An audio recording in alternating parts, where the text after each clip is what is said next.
Good evening, good morning, good afternoon, and hello everybody. Welcome to Property Monday. Yes, I haven't been on the internet recently. Occasionally I've done the odd broadcast, but I haven't really been posting much. Just having a bit of a break, but I've committed to giving the regular broadcast. So here I am today. And today I really want to share a little bit about how to get some great property deals, attract angel investment for those deals, and actually find some great business partners. And we're focusing on network events for this. So these are actual network events where you meet other people. That means you have to go and shake hands or give them a hug. So the focus of this Property Monday is to look at how to attract deals, angel investors, and great business partners at network events. Now, for those of you who are in property, most of you would go to property events, which is fantastic. And I always think if you're going to an event, have a goal. Most people, when I'm speaking with them, say, oh yeah, I just came to get more information, which is great, that's wonderful. But if you're actually wanting to do stuff, just think, why am I there? Apart from learning or hearing that there's a great speaker, what else can I do? Because quite often at these events, we have a networking component. And certainly in the ones that myself and my team run, we have a half an hour to an hour of networking before the speaker, and then we have a networking afterwards. So know why you're there. Why are you there? Is it to attract deals? Is it to attract angel investors? Is it to find great business partners, or just people who will support and encourage you on your journey? So just think about that. So just think, why am I at that event? This year, as at many years, at the start of the year, people start with their goals and resolutions. So perhaps make that one of your resolutions, that every time you go to an event, think of why you're there and what you want to achieve. And just remember that most people's resolutions actually just, by the second month, they're out the window. So try and be consistent with this. Yeah.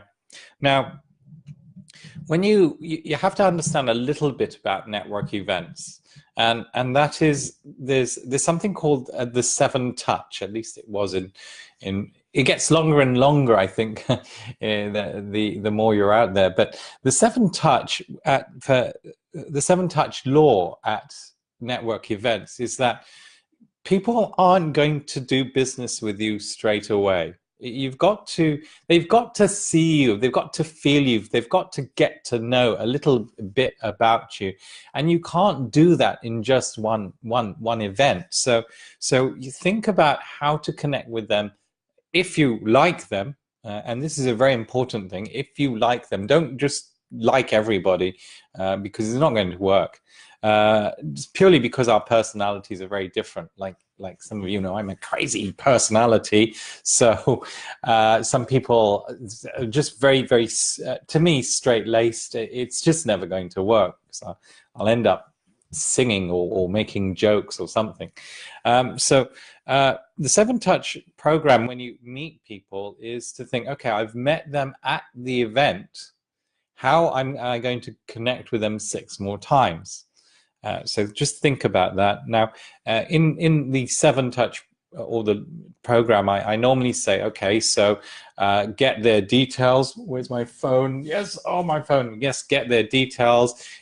Maybe they don't want to give you their details, so just connect on Facebook. Or if they don't want to give you their details, they're probably not interested in you anyway, and so just move on. But I like Facebook or LinkedIn, and because my Facebook is overloaded, in other words, I'm at capacity, if I've met them, I like them to send me a message, and then I will reply to them. So some of you who are watching this know that I have a template for reply, And what I do is, if I remember the conversation I had with them at the event, I will mention that, or I will have a look at their Facebook and just mention something in their Facebook together with the rest of my template reply.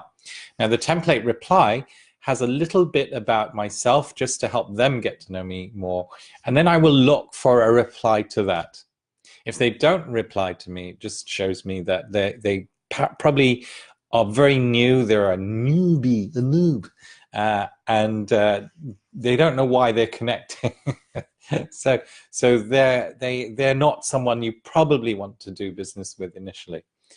But think about how to connect with people 7 times. So 1 at the event, 1 you've sent them a Facebook, 2 they reply, 3 you reply, and perhaps after a couple of conversations, ask them for coffee, tea, Skype call, and that will be your 4th and 5th connections. So that will give them enough time to think, I like you, you're amazing, or not sure about you. And whether they want to do business with you, or whether they want to share property deals or whatever with you. So that's really important.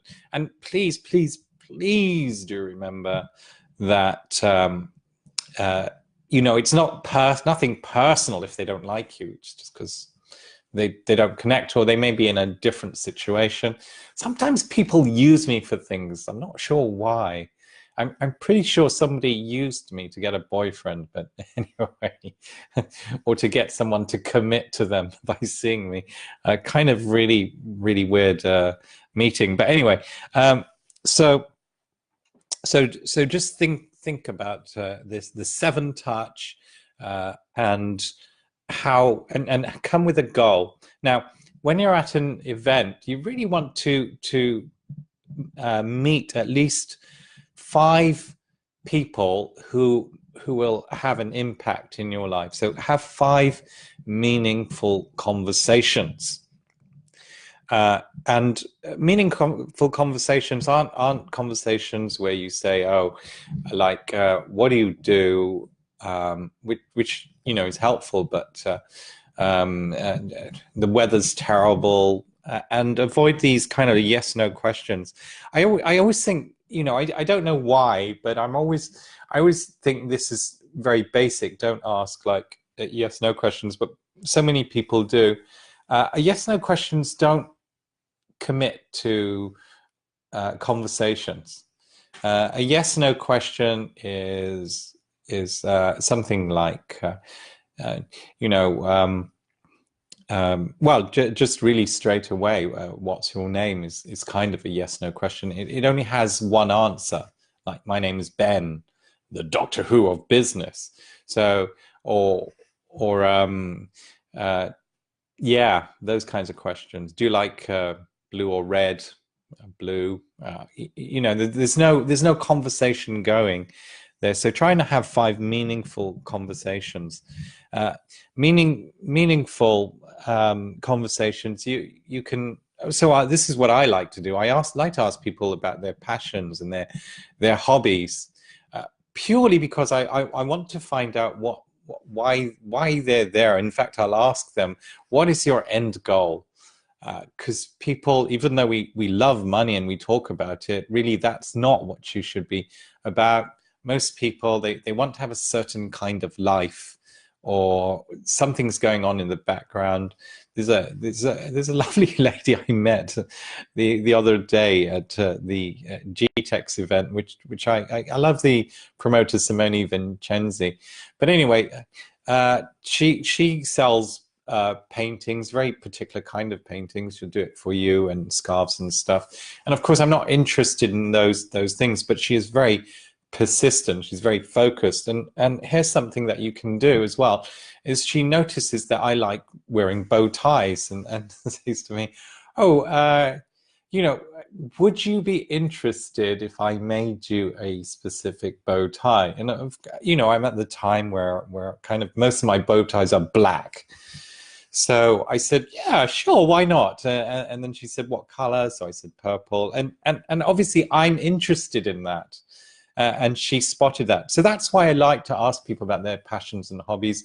And if I see them again at the next event, I will mention that, or if I've got something, for example, if they like stamp collecting, I'll have a bunch of stamps for them.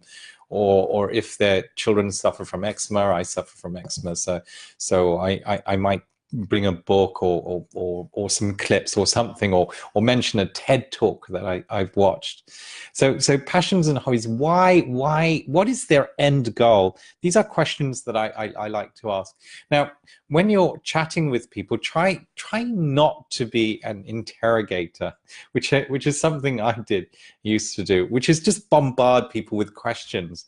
And I spoke to one of my teammates ages and ages ago, and I said, you're just asking questions for the sake of asking questions. So know why you're there, and if after your discussion you think, well, maybe they're not someone I wish to deal with, then that's great. End it quickly.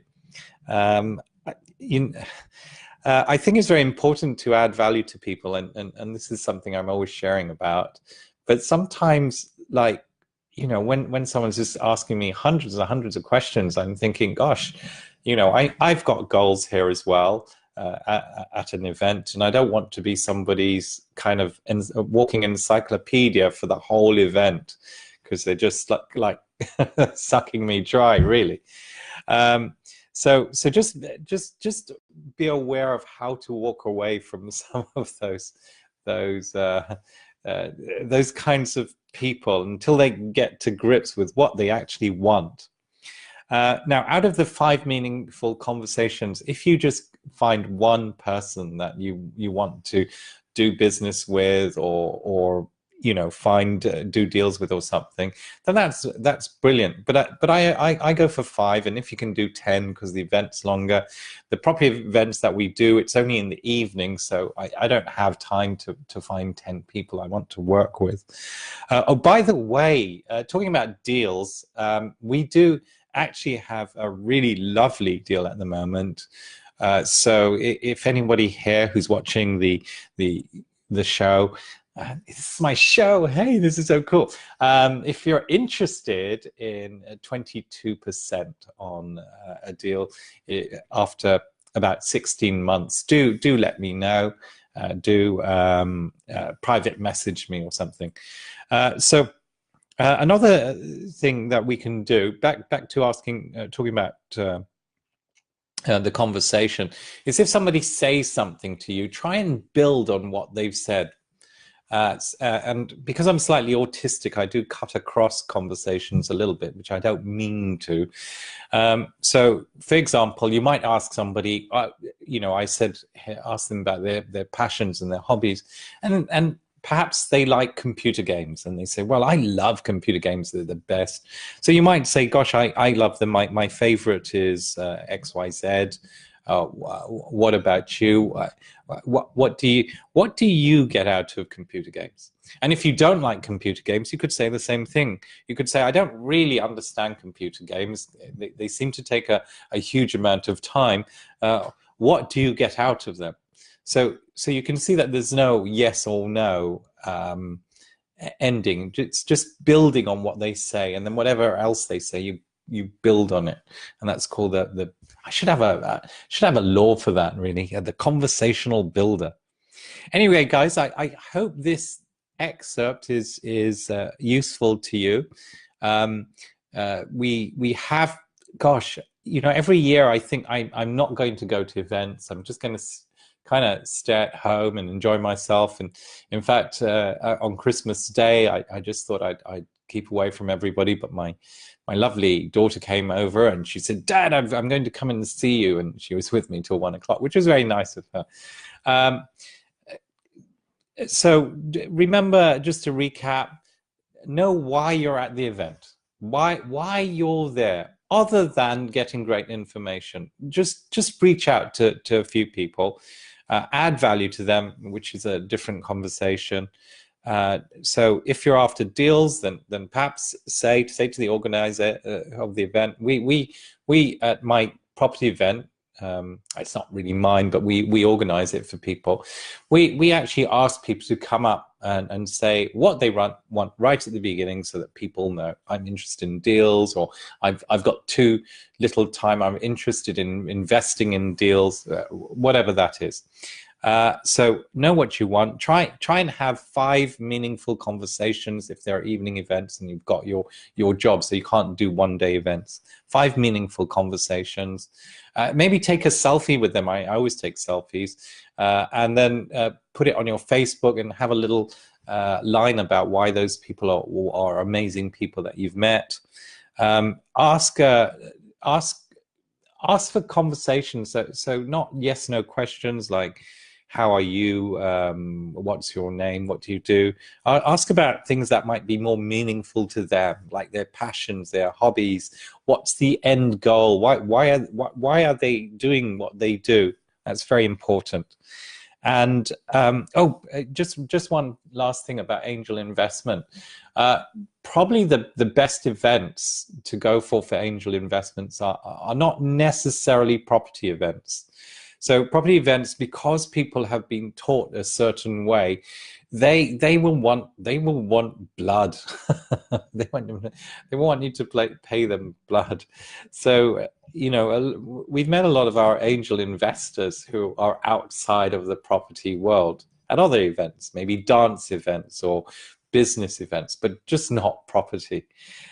So that's a little tip for angel investment. Unless you can pay them 22%, like as I said, we've got this great deal that we can potentially pay some investors.